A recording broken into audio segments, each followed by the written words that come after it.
മുൻകൂർ ജാമ്യം തേടി രാഹുൽ ഹൈക്കോടതിയിലേക്ക്. സെഷൻസ് കോടതി ജാമ്യം നിഷേധിച്ച പ്രതി 9ാം ദിവസവും ഒളിവിൽ. രാഹുലിന്റെ ജീവനക്കാരെ ചോദ്യം ചെയ്യുന്നു.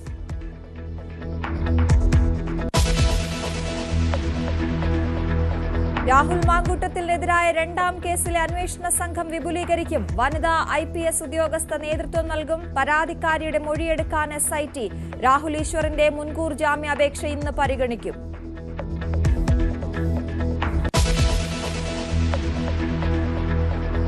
ഇന്ത്യ റഷ്യ വാർഷിക ഉച്ചകോടി ഇന്ന് 12 മണിക്ക് ഹൈദരാബാദ് ഹൌസിൽ മോദി പുടിൻ ചർച്ച. മോദി സമ്മർദ്ദങ്ങൾക്ക് വഴങ്ങുന്ന നേതാവല്ലെന്ന് പുടിൻ.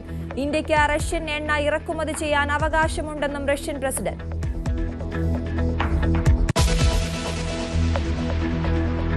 ഇൻഡിഗോ സർവീസുകളിൽ പ്രതിസന്ധി തുടരുന്നു. നിസ്സഹായാവസ്ഥ പറഞ്ഞ ക്ഷമാപണം നടത്തി കമ്പനി. 24 മണിക്കൂറിനുള്ളിൽ റദ്ദാക്കിയത് 500ഓളം സർവീസുകൾ. പ്രതിസന്ധി തീരാൻ 2 മാസം എടുക്കുമെന്ന് കമ്പനി.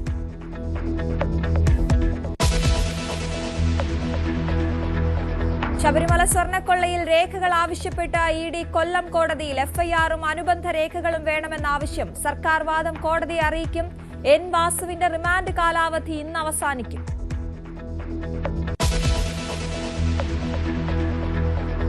ഫിഫ ലോകകപ്പിന്റെ സമയക്രമം ഇന്നാകും.